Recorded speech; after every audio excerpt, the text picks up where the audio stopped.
10th സ്റ്റാൻഡേർഡിലെ physics first chapter effects of electric current, വൈദ്യുത പ്രവാഹത്തിൻ്റെ ഫലങ്ങൾ. അതിലെ നമ്മൾ 5ാമത്തെ സെഷനാണിത്. 4 ഭാഗം കഴിഞ്ഞു. നമ്മൾ എച്ച് കാണാൻ ഹീറ്റ് കാണാനായിട്ടുള്ള ഫോർമുലാസ് ജൂൾസ് ലോ ഒക്കെ പഠിച്ചു കഴിഞ്ഞതാണ്.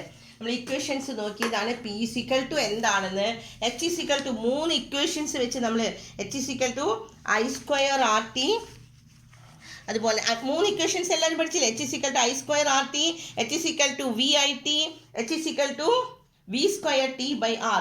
ഇത് വെച്ച് നമ്മൾ പ്രോബ്ലംസ് ചെയ്യാനായിട്ട് പഠിച്ചു.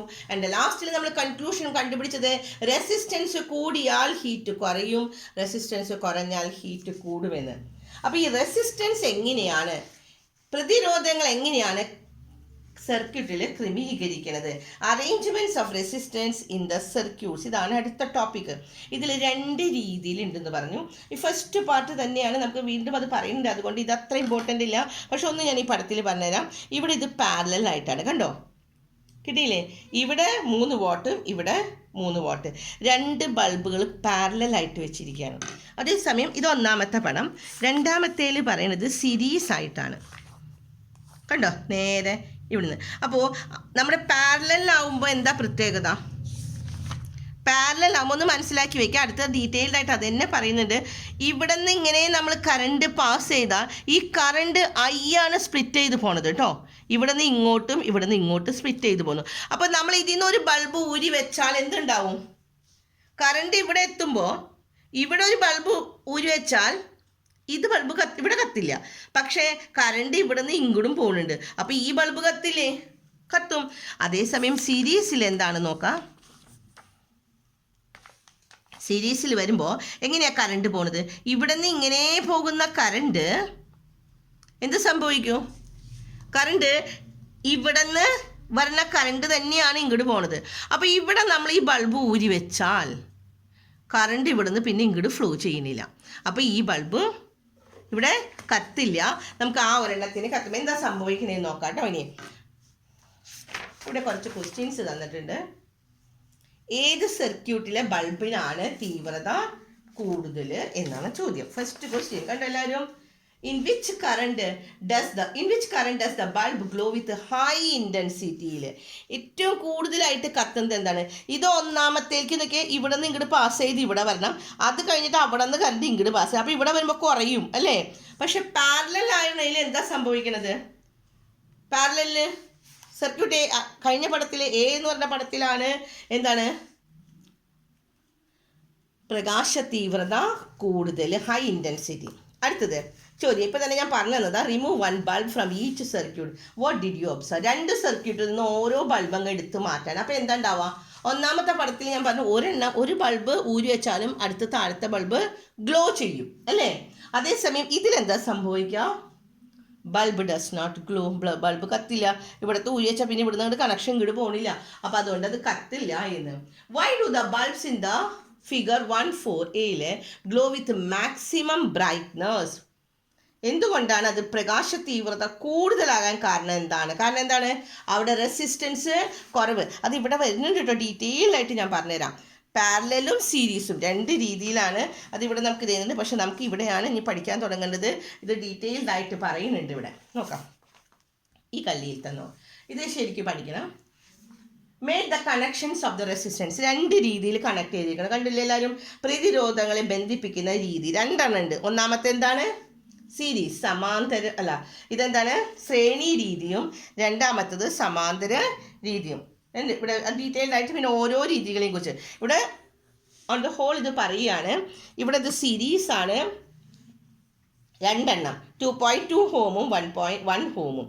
ഇവിടെ 2.2 ഹോം മുകളിലും താഴേക്ക് 1 ഹോമും കൊടുത്തിരിക്കുകയാണ്. അങ്ങനെ വരുന്ന സമയത്ത് നിങ്ങൾ ഇതാണ് പഠിച്ചു വെക്കേണ്ടത് കേട്ടോ. സീരീസിൽ എന്താണ്, പാരലലിൽ എന്താണ് എന്ന്. ആദ്യത്തത് അതിലെന്താണ്? സഫല പ്രതിരോധം കൂടുകയാണോ കുറയുകയാണോ എന്ന് ചോദിച്ചിട്ടുണ്ട്. എന്താ ചെയ്യുന്നത്? പ്രതിരോധം കൂടുകയാണ് ചെയ്യുന്നത്. റെസിസ്റ്റൻസ്, ദ എഫക്റ്റീവ് റെസിസ്റ്റൻസ് കൂടും അവിടെ അല്ലേ? പക്ഷെ അതേസമയം പാരലലിൽ വരുന്ന സമയത്ത് എഫക്റ്റീവ് റെസിസ്റ്റൻസ് കുറയുന്നു, ഡിക്രീസസ്. കിട്ടിയോ 2 എണ്ണം? ഇനി the voltage obtain in each resistance, രണ്ടിലും വോൾട്ടേജ് എന്തായിരിക്കും എന്ന്. ആദ്യത്തെ സീരീസിൽ വോൾട്ടേജ് എന്താണ് ഡിഫറെൻ്റ് ആണ്. കാരണം ഇവിടെ നിന്ന് ഇങ്ങോട്ട് കറണ്ട് വന്നു നോക്കിയാൽ നമ്മൾ ഈ പടത്തിൽ ഇങ്ങനെ വരുന്ന സമയത്ത് ഇവിടെ നിന്ന് ഇങ്ങോട്ട് വന്നു, അത് കഴിഞ്ഞ് ഇങ്ങോട്ട് കിടക്കുമ്പോഴേക്കും വോൾട്ടേജ് അവിടേക്ക് വരുമ്പോൾ കുറയും. അതേസമയം പാരലലിൽ എന്താണ് സംഭവിക്കേണ്ടത്, രണ്ടിനും സെയിം ആയിട്ടാണ്. ഇവിടെ നിന്ന് ഇങ്ങോട്ട് വരുന്നത് ഒരു കറണ്ട് ഇങ്ങോട്ടും പോകും, ഒരെണ്ണം ഇങ്ങോട്ടും പോകും. അപ്പം രണ്ടിലും വോൾട്ടേജ് സെയിം ആണ് എന്ന് കിട്ടിയോ, വോൾട്ടേജ് തുല്യമാണ്. ഇനി പ്രതിരോധത്തിലൂടെ ഉണ്ടാകുന്ന കറണ്ട് ഐ എത്രയായിരിക്കും, ഇതിൽ കറണ്ട് തുല്യമായിട്ട് പോവും അല്ലേ. അതേസമയം ഇവിടെ എന്താണ് സംഭവിക്കുന്നത്, ഇവിടേക്ക് ഒരു കറണ്ട് ഇവിടേക്ക് ഒരു കറണ്ട്, അപ്പോൾ വ്യത്യസ്തമായിട്ട് പോകുമെന്ന്. ഇതൊന്ന് മനസ്സിലാക്കാനുള്ളൂ. ഇനി നമ്മൾ ഇവിടെ നിന്നാണ് ഡീറ്റെയിൽഡ് ആയിട്ട് പഠിക്കാൻ പോകുന്നത് രണ്ട് തരം കണക്ഷൻസ്. ഫസ്റ്റ് വൺ ശ്രേണി രീതിയാണ്, സീരീസ് കണക്ഷൻ. സീരീസ് കണക്ഷനിൽ ഈ പറയുന്ന പോയിന്റ്സ് ഒക്കെ ബൈ ഹാർട്ട് ചെയ്യുക കേട്ടോ. ഒന്ന് അത്രയും പഠിച്ചു വെച്ചാൽ നമുക്ക് കിട്ടി. രണ്ട് ഇതിൽ വളരെ കുറച്ചുള്ളൂ, series connection and the parallel connection. ശ്രേണി രീതിയും അടുത്തത് സമാന്തര രീതിയുമാണ്. ഇനി എന്താണ് ശ്രേണി രീതി, സീരീസ് കണക്ഷൻ എന്താണെന്ന് പറയുന്ന ലൈനുകൾ അടയാളപ്പെടുത്തി വയ്ക്കുക. ഫസ്റ്റ് ലൈൻ നമുക്ക് പഠിക്കണം. When a circuit is completed by connecting the series resistors one after the another, it is called a series connection. എന്താണ് സീരീസ് കണക്ഷൻ, അടയാളപ്പെടുത്തി എല്ലാവരും. മലയാളം മീഡിയത്തുകാർ നോക്കാം. സർക്യൂട്ടിൽ പ്രതിരോധങ്ങളെ ഒന്നിനോടൊന്ന് തുടർച്ചയായിട്ട് ബന്ധിപ്പിച്ച സർക്യൂട്ടിൻ്റെ ഒറ്റ പാതയിലൂടെ പൂർത്തിയാക്കുന്നു. ഇതിനെയാണ് നമ്മൾ എന്തെന്ന് പറയുന്നത്, ശ്രേണി രീതി എന്ന് പറയുന്നത്. അപ്പോൾ എന്താണ് ശ്രേണി രീതി, കിട്ടിയ എല്ലാവർക്കും നോക്കാം. When a circuit is completed by connecting the resistance one after the another, it is called series connection. ഇനി when the resistance are connected like this, effective resistance increase. അപ്പോൾ അതാണ് പഠിക്കാനുള്ളത് കേട്ടോ. സീരീസ് കണക്ഷൻ എന്താണെന്ന് പറഞ്ഞു. അടുത്തത് എന്താണ്, ഈ ലൈൻ പഠിച്ചാൽ മതി. Effective resistance increase. സീരീസ് കണക്ഷനിൽ എന്തൊക്കെയാ പോയിന്റ് ഇട്ട് ഓരോന്ന് എഴുതി വെക്കാം കേട്ടോ. സീരീസ് കണക്ഷൻ എന്താണെന്ന് പഠിക്കാം. ഡെഫിനേഷൻ ആദ്യം പഠിച്ചു.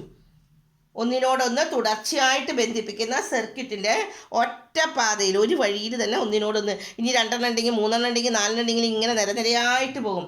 അതാണ് സീരീസ് കണക്ഷൻ. അതിലൊക്കെ പക്ഷേ എന്താണ്, എഫക്റ്റീവ് റെസിസ്റ്റൻസ് കൂടുതലാണ്. അപ്പോൾ പാരലലിൽ എന്തായിരിക്കും, നേരെ വിപരീതം. എന്താണ് എഫക്റ്റീവ് റെസിസ്റ്റൻസ് ഇതിൽ കൂടുതലാണെങ്കിൽ പാരലലിൽ എന്തായിരിക്കും, കുറവ്. അവിടെ അടുത്തൊരു ടേബിൾ വരുന്നുണ്ട് കേട്ടോ പഠിക്കാനായിട്ട്, അതുകൊണ്ടാണ് അത് ഇപ്പം തന്നെ ശരിക്കും പഠിച്ചു പോവുക.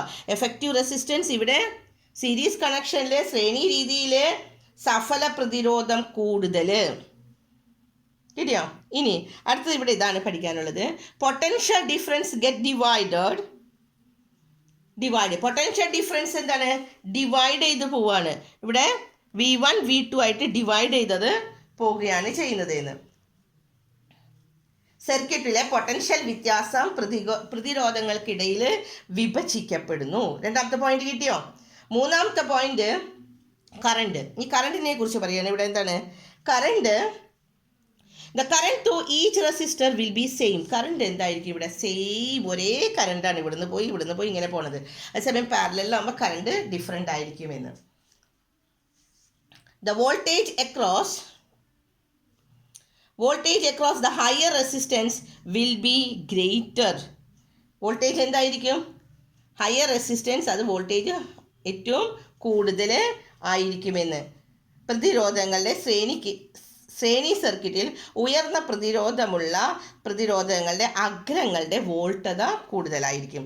അപ്പോൾ V എന്ന് പറഞ്ഞാൽ എന്താണ്, I/R. IR ആണ് അല്ലേ. അപ്പോൾ R എന്ന് പറയുന്നത് എന്താണ്, ദ എഫക്റ്റീവ് റെസിസ്റ്റൻസ്. അപ്പോൾ ഇനി ഒരു ഇക്വേഷനിലേക്ക് നമ്മൾ എത്തണം. അപ്പോൾ ഇവിടെ ഈ പേജിൽ നമ്മൾ പറഞ്ഞു 2 രീതി ഉണ്ടെന്ന് പറഞ്ഞു. ഫസ്റ്റ് രീതി എന്താണ്, റെസിസ്റ്റൻസ് 2 രീതിയിലും ഒന്ന് ശ്രേണി രീതി, സീരീസ് കണക്ഷനാണ്. ഈ സീരീസ് കണക്ഷനിൽ എങ്ങനെയാണെന്ന് നമ്മൾ പറഞ്ഞു. എന്തൊക്കെയാണ് ഇപ്പോൾ നമ്മൾ പറഞ്ഞ പോയിന്റ്സ്, എഫക്റ്റീവ് റെസിസ്റ്റൻസ് ഇൻക്രീസ് ചെയ്യും, കൂടുതലാവും. പൊട്ടൻഷ്യൽ ഡിഫറൻസ് ഡിവൈഡ് ചെയ്യാണ്.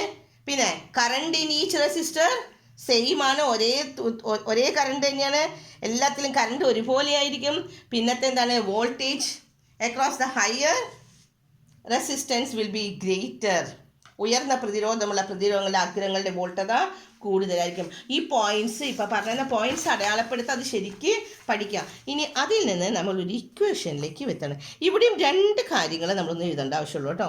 ഇത് നമ്മൾ പഠിച്ച തിയറിയാണ്. എന്താണ് I square, I equal to എന്താണ്, ഐ ഈക്വൽ ടു ഐ കാണാൻ നമ്മൾ കുറേ ഫോർമുല പഠിച്ചതാണ്. പക്ഷെ ഇവിടെ നമുക്ക് പറയുന്നത് ഐ ആർ എന്ന് പറഞ്ഞു കഴിഞ്ഞാൽ R 2 ഉണ്ട് റെസിസ്റ്റൻസ് അല്ലേ. അപ്പോൾ ഐ ആർ എന്ന് പറഞ്ഞാൽ ഇവിടെ എന്താണ് IR1 IR2. അപ്പോൾ IR നിന്ന് ഇവിടെ നിന്ന് ഐ പുറത്തെടുക്കുമ്പോൾ R1 + R2. അപ്പോൾ രണ്ടിന്നും ഇവിടത്തെയും ഐയും വെട്ടിപ്പോയി കഴിഞ്ഞാൽ R = എന്താണ് R1 + R2. പക്ഷെ ഇതൊന്നും നിങ്ങൾ പഠിക്കേണ്ട, നിങ്ങൾ ഈ ഒരു ഇത് പഠിച്ചാൽ മതി. ശ്രേണി രീതിയിൽ സീരീസ് കണക്ഷനിൽ എന്താണ്, സീരീസ് കണക്ഷനിൽ R = R1 + R2. ഞാൻ പറഞ്ഞ പോയിന്റ്സുകൾ മാത്രം പഠിക്കുക കേട്ടോ. നേരത്തെ നമ്മൾ സീരീസ് കണക്ഷനിലെ 5 കാര്യങ്ങൾ പറഞ്ഞു തന്നു പോയിന്റ്സ് അല്ലേ. 5 പോയിന്റ് പഠിക്കുക കഴിഞ്ഞ പേജിലത്തെ. പിന്നെ ഇവിടെ പറഞ്ഞു R = എന്താണ് R1 + R2 ആണ്. ദെൻ അടുത്തൊരു ലൈനും കൂടി പഠിക്കണം. The effective resistance is the sum of the resistance of all the resistance. ഇതിലെ എഫക്റ്റ് ഇതെന്താണ്, ദെൻ പിന്നെ ഈ ലൈനും കൂടി ഇവിടെ തുടങ്ങി.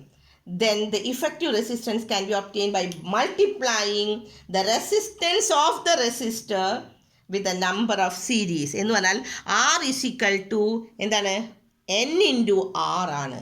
എന്ന് പറഞ്ഞാൽ നമ്പർ, ഇവിടെ സ്മോൾ ലെറ്റർ R കൊടുക്കുന്നത് എന്താണ് റെസിസ്റ്റൻസ് ഓഫ് ദ റെസിസ്റ്ററിന് നമ്മൾ R. അപ്പോൾ സീരീസ് കണക്ഷനിൽ ഇപ്പം എന്തൊക്കെ പറഞ്ഞു, ഇത്രയും പോയിന്റ്സ് ആണ് സീരീസ് കണക്ഷനിൽ നമ്മൾ പഠിച്ചത്. സീരീസ് കണക്ഷൻ എന്താണെന്ന് എല്ലാവരും പഠിക്കണം. എന്താണ് when a circuit is completed by connecting the resistors one after the another, it is called series connection. പിന്നെ സീരീസ് കണക്ഷനിൽ എഫക്റ്റീവ് റെസിസ്റ്റൻസ് കൂടുതലാണ്, ഇൻക്രീസ് ചെയ്യാണ്. പൊട്ടൻഷ്യൽ ഡിഫറൻസ് ഡിവൈഡ് ചെയ്യുന്നു, വിഭജിക്കുന്നുണ്ട്. കറണ്ട് ആണെങ്കിലോ കറണ്ട് സെയിം ആണ്. Then voltage across the higher resistance കൂടുതലായിരിക്കും. പിന്നെ ഇവിടെ പഠിക്കാനുള്ളത് R = R1 + R2. ഇക്വേഷൻ പഠിക്കുക. പിന്നെ R = N × R. അതാണ് ഇവിടെ പറയുന്നത്. Number of resistance into multiplying the resistance of A resistor with the number of resistance N × R. അടുത്ത നമുക്ക് പഠിക്കാനുള്ളത് എന്താണ്, രണ്ടാമത്തെ കണക്ഷൻ. എങ്ങനെയാ പാരലൽ കണക്ഷൻ. ഒരെണ്ണം മുകളിൽ ഒരെണ്ണം താഴെ സമാന്തരമായിട്ടുള്ളത് കേട്ടോ. ഇനി അതിനെക്കുറിച്ച് ഇവിടെ ഞാൻ ഇതാ പറഞ്ഞ 2 ഇത് പഠിക്കാനുള്ളത് കേട്ടോ. ഇത്രയും നേരം പഠിച്ചത് ഫുള്ളായിട്ട് ഇവിടെ വരുന്നുണ്ട്. പക്ഷേ ഇതും കൂടി നമുക്ക് പഠിക്കാം, പാരലൽ കണക്ഷൻ എന്താണെന്ന്. പാരലൽ കണക്ഷൻ എല്ലാവർക്കും പടം കണ്ടാറുണ്ട്. അതൊക്കെ ഒരെണ്ണം ഇങ്ങോട്ട് പോയി അത് കഴിഞ്ഞ് ഇത് വേറെ ഇവിടേക്ക് പോകണം. 2 ബൾബുകൾ ഇവിടെ വെച്ച് കഴിഞ്ഞാൽ ഇവിടെ തുടങ്ങി പഠിക്കാം. The current complete the circuit by getting divided into each branch. Current divide, നേരത്തെ കറണ്ട് സെയിം കറണ്ടാണ് പോയിരുന്നത്. പക്ഷെ ഇവിടെ കറണ്ട് ഇവിടെ എത്തുമ്പോൾ ഡിവൈഡ് ചെയ്യണം. ഇവിടെ നിന്ന് ഇങ്ങനെ വന്നു കഴിഞ്ഞാൽ കറണ്ട് ഒരെണ്ണം ഇങ്ങോട്ട് പോകും, ഒരു വയർ ഇങ്ങോട്ട് പോകും, 2 എണ്ണമായിട്ട് ഡിവൈഡ് ചെയ്ത് പോകും. into each branch since the resistance are connected in the parallel. The total current in the circuit is the sum of the current through all. ഇവിടെ I ആണ് വ്യത്യാസമുള്ളത് അല്ലേ. നേരത്തെ I സെയിം ആയിരുന്നു, ഇവിടെ I ഡിഫറെൻ്റ് ആണ്. ഇവിടെ I1 I2 രണ്ടും കൂടി I = എന്താണ് വരുന്നത് I1 + I2 ആണ്. സിൻസ് R എന്ന് പറഞ്ഞാൽ അപ്പോൾ എന്താണ് ഹോംസ് ലോ വെച്ച് കൊടുക്കുമ്പോൾ V/R എന്ന് പറഞ്ഞാൽ ഇതൊന്നും നിങ്ങൾ ബൈ ഹാർട്ട് ചെയ്യേണ്ട, നമുക്ക് ഈ ഒരു ഇക്വേഷൻ എന്ന് പഠിച്ചാൽ മതി. R = എന്താണ് R1 × R2. ഇതൊക്കെ ഇങ്ങനെ ക്രോസ് മൾട്ടിപ്ലിക്കേഷൻ ചെയ്ത് വരുന്നതാണ് കേട്ടോ. ഇപ്പം മനസ്സിലാക്കാൻ എളുപ്പമാണ്. V = IR, V = IR1 + R2 ആണ്. അതിൽ നിന്ന് നമ്മൾ എന്ത് ചെയ്തു, V രണ്ടും വെട്ടിപ്പോയി കഴിഞ്ഞ് കഴിഞ്ഞാൽ I/R = I/R1 + I/R2. ഇപ്പം നമ്മളിപ്പോൾ റെസിപ്രോക്കൽ നമ്മൾ ഇൻഡ്യൂ ചെയ്യുമ്പോൾ ഇങ്ങനെയല്ലേ ക്രോസ് മൾട്ടിപ്ലിക്കേഷൻ ചെയ്തിട്ടല്ലേ ചെയ്യാം. അങ്ങനെ ഇവിടെ പ്ലസ് ആണ് വന്നേക്കണം, അതുകൊണ്ട് ക്രോസ് മൾട്ടിപ്ലിക്കേഷൻ ചെയ്തു. പക്ഷെ നിങ്ങൾ ഇത് മാത്രം പഠിച്ചാൽ മതി. എന്താണ് R = R1 × R2 / R1 + R2. കിട്ടിയോ? പാരലൽ കണക്ഷനിൽ മലയാള മീഡിയത്തിൻ്റെ നോക്കാം. മലയാള മീഡിയംകാർക്ക് ഇവിടെ ഇത് മാത്രം പഠിക്കാം. പ്രതിരോധങ്ങളുടെ സർക്യൂട്ടിൽ പ്രതിരോധങ്ങളുടെ സമാന്തരമായി ഘടിപ്പിക്കുന്ന, ഇതിനെ സമാന്തരമായിട്ടാണ് ഘടിപ്പിക്കുന്നത്. അതുകൊണ്ട് കറണ്ട് ഓരോ ശാഖയിലും വിഭജിച്ച് സർക്യൂട്ട് പൂർത്തിയാക്കുകയാണ്. സർക്യൂട്ടിലെ ആകെ കറണ്ട് എന്താണ് ശാഖാ സർക്യൂട്ടിലെ കറണ്ടുകളുടെ തുകയ്ക്ക് തുല്യമാണ്. എന്ന് വെച്ചാൽ I = I1 + I2. ഇത് പഠിക്കണം കേട്ടോ. പിന്നെ നമുക്ക് പഠിക്കാനുള്ളത് ഇതാണ് ആറിൻ്റെ ഇക്വേഷൻ. R = എന്താണ് R1 × R2 / R1 + R2. അടുത്ത ലൈനും കൂടി പഠിക്കണം. ഇവിടെ നോക്കാം. If the resistance of the same value are connected in the parallel, then R is equal to R by N ആണ് എന്ന്. നേരത്തെ എന്താ പറഞ്ഞിരുന്നത്? R is equal to എന്താണ്? സീരീസിൽ R is equal to N into R എഴുതി വയ്ക്കാൻ ഞാൻ പറയുന്നു. ഇവിടെ എന്താണ്? R is equal to R by N. അതിൽ N എന്ന് പറഞ്ഞാൽ നമ്പറാണ്, നമ്പർ ഓഫ് റെസിസ്റ്റൻസ്. പിന്നെന്താണ്? R, സ്മോൾ ലെറ്റർ R എന്ന് പറഞ്ഞാൽ എന്താണ്? Resistance of one resistor. ശരിയോ? മലയാളം മീഡിയംകാർ ഇവിടെ നോക്കുക. R is equal to എന്താണ്? R is equal to R by N ആയിരിക്കുമെന്ന്. അതിൽ N എന്ന് പറഞ്ഞാൽ പ്രതിരോധങ്ങളുടെ എണ്ണമാണ്. R എന്നത് ഒരു പ്രതിരോധകത്തിൻ്റെ ഇതാണ് എന്ന്, റെസിസ്റ്റൻസ് ഓഫ് ദ റെസിസ്റ്റർ ആണ് എന്ന്. അപ്പോൾ ഇനി നമുക്കുള്ളത് ഈ രണ്ട് ടേബിൾ. ഇത് ശരിക്കും പഠിക്കണം കേട്ടോ. ഇത് ബൈ ഹാർട്ട് ചെയ്യണം. എന്ന് വെച്ചാൽ ഇത്രയും നേരം പറഞ്ഞു തന്നെ ഒന്നുകൂടി ഇത് പറഞ്ഞു നോക്കിയാൽ എത്ര തരം കണക്ഷൻസ് ഉണ്ട്? 2 തരം അല്ലേ? ഏതൊക്കെയാണ്? റെസിസ്റ്റൻസ് എങ്ങനെയാണ്? ഒന്ന് സീരീസ് ആയിട്ടും ഒന്ന് പാരലൽ ആയിട്ടും. അപ്പോൾ എങ്ങനെയാണെന്ന് നോക്കാം. First one, resistance in series, resistance in parallel. രണ്ടും പഠിക്കാൻ എളുപ്പമാണ് കേട്ടോ. 4 പോയിൻ്റാണ് അവർ തന്നിട്ടുള്ളൂ. അതിൽ ഓരോന്ന് തന്നിട്ടുണ്ട്. അപ്പോൾ അപ്പുറത്തത് എങ്ങനെയാണ്? പക്ഷെ നിങ്ങളിത് ബൈ ഹാർട്ട് പഠിക്കണം കേട്ടോ. റെസിസ്റ്റൻസ് ഇൻ സീരീസ് എന്തൊക്കെയാണെന്ന് പറയണം. റെസിസ്റ്റൻസ് ഇൻ പാരലൽ, സമാന്തര രീതിയിലുള്ള പ്രതിരോധങ്ങളും ശ്രേണി രീതിയിലുള്ള പ്രതിരോധങ്ങളും. ഒന്നാമത്തത് നമ്മളോട് തന്നിട്ടുണ്ട് ഇഫക്റ്റീവ് റെസിസ്റ്റൻസ് ഇൻക്രീസ് ചെയ്യുകയാണ് എന്ന്. ഇഫക്റ്റീവ് റെസിസ്റ്റൻസ് ഇൻക്രീസ് ചെയ്യാൻ വെച്ചാൽ സഫല പ്രതിരോധം കൂടുന്നു എന്ന്. എഫക്റ്റീവ് റെസിസ്റ്റൻസ് ഇതിൽ കൂടുതലാണെങ്കിൽ ഇവിടെ എന്തായിരിക്കും? എഫക്റ്റീവ് റെസിസ്റ്റൻസ് ഡിക്രീസ്, സഫല പ്രതിരോധം കുറയുന്നു. കിട്ടിയ 2 ലൈൻ. ഇതിൽ സഫല പ്രതിരോധം കൂടുന്നു, ഇവിടെ സഫല പ്രതിരോധം കുറയുന്നു. Effective resistance increase, effective resistance decrease. ഇനി രണ്ടാമത്തെ ഇപ്പുറത്തെ തന്നിട്ടുണ്ട്. അപ്പോൾ നമുക്ക് ഇത് എഴുതാൻ സുഖം കേട്ടോ. പാരലലിൽ the current through each resistor is different. Current different ആണ്. It gets divided. നമ്മൾ നേരത്തെ പറഞ്ഞിരുന്നു അല്ലേ, കറണ്ട് ഡിവൈഡ് ചെയ്യാൻ I1 + I2 ആയിട്ട് ഡിവൈഡ് ചെയ്യണില്ലേ പാരലലിൽ. പക്ഷേ ഇവിടെ എന്താണ് current? The current through each resistor is same as the main current ആയിട്ടാണ് പോവാണ്. The current is same. ഇങ്ങനെ പഠിച്ചാൽ മതി. ഇവിടെ കറണ്ട് ഡിഫറെൻറ്റ്, ഇവിടെ എന്താണ്? കറണ്ട് സെയിം ആണ്. ഇനി അടുത്ത മൂന്നാമത്തത്, the potential difference across each resistor is different. Potential difference എന്താണ്? ഓരോ റെസിസ്റ്റൻറ്റിലും പൊട്ടൻഷ്യൽ ഡിഫറൻസ് വ്യത്യാസമാണ്. It get divide as per the value of the resistor. അതേസമയം ഇവിടെ എന്താണ്? Potential difference across each resistor എന്തായിരിക്കും? സെയിം ആയിരിക്കുമെന്ന്. ഇവിടെ ഡിഫറെൻ്റ് ആണെങ്കിൽ ഇവിടെ potential difference of the resistance same ആണ് എന്ന്. ഓരോ പ്രതിരോധകത്തിന് ലഭിക്കുന്ന പൊട്ടൻഷ്യൽ വ്യത്യാസം ഒരുപോലെ ആയിരിക്കില്ല എന്നാണ് ഇത് പറയുന്നത്. ഇത് പ്രതിരോധകത്തിൻ്റെ മൂല്യത്തിനനുസരിച്ച് വിഭജിക്കപ്പെടുന്നു. പക്ഷേ ഇപ്പോഴത്തെ നമ്മളപ്പോൾ എന്താ എഴുതാം? പാരലലിൽ പൊട്ടൻഷ്യൽ വ്യത്യാസം ഒരേപോലെ ആയിരിക്കും, സെയിം ആയിരിക്കും. കിട്ടിയോ? ഇനി ലാസ്റ്റ് വണ്ണിൽ ഇവിടെ തന്നിട്ടുണ്ട് എന്താണ്? Each resistor can be controlled by using separate switch. നമുക്ക് സെപ്പറേറ്റ് സ്വിച്ച് ഇട്ടു. ഒന്നാമത്തെ ഒരു ബൾബിന് വേറെ, രണ്ടാമത്തെ ബൾബിന് വേറെ, അങ്ങനെ ഇട്ടൂടെ പാരലലാകുമ്പോൾ. കാരണം ഒന്നാമത്തേക്ക് ഒരു വയർ പോണു, രണ്ടാമത്തേക്ക് വേറെ വയർ പോണു. അപ്പം നമുക്ക് രണ്ടിനും സ്വിച്ചുകൾ വേറെ. നമ്മുടെ വീട്ടിലൊക്കെ ലൈറ്റിന് നമ്മൾ അങ്ങനെയല്ലേ ഇടുന്നത്? ഒരു ലൈറ്റിന് ഒരു സ്വിച്ച്, രണ്ടാമത്തെ ലൈറ്റിന് സ്വിച്ച്. അപ്പോൾ ഓരോ പ്രതിരോധത്തിനും ഒരു സ്വിച്ച് ഉപയോഗിച്ചാൽ മതി. ഓരോ സ്വിച്ച് ഉപയോഗിച്ച് നമുക്ക് നിയന്ത്രിക്കാൻ സാധിക്കും. പക്ഷേ ഇവിടെ ആകുമ്പോൾ എന്താ സംഭവിക്കുന്നത്? Current cannot be control separated switch. കാരണം എന്താണ്? Because the circuit is broken. Circuit broke ചെയ്യും, കറണ്ട് കൺട്രോൾ ചെയ്യാൻ പറ്റില്ല. ഓരോ പ്രതിരോധങ്ങളെയും ഓരോ സ്വിച്ച് ഉപയോഗിച്ച് നിയന്ത്രിക്കാൻ കഴിയും. അപ്പോൾ ഇവിടെ എന്താണ് പറയുന്നത്? ഓരോ പ്രതിരോധകത്തിനെയും ഓരോ സ്വിച്ച് ഉപയോഗിച്ച് നിയന്ത്രിക്കാൻ കഴിയില്ല. അപ്പോൾ ഈ 2 ടേബിളും ശരിക്കും പഠിക്കണം. പ്രതിരോധകത്തിൻ്റെ ശ്രേണി രീതിയും പ്രതിരോധത്തിൻ്റെ സമാന്തര രീതിയും. 2 രീതികളാണ് പറഞ്ഞത്. Resistors in series, resistors in parallel. ഈ 2. ഇനി ഇതിൻ്റെ കുറച്ച് പ്രോബ്ലംസ് ആണ് നമുക്ക് ചെയ്യാനുള്ളത്. ഈ പ്രോബ്ലംസ് നമുക്ക് അടുത്ത ക്ലാസ്സിൽ ചെയ്തു തരാം. ഓക്കെ.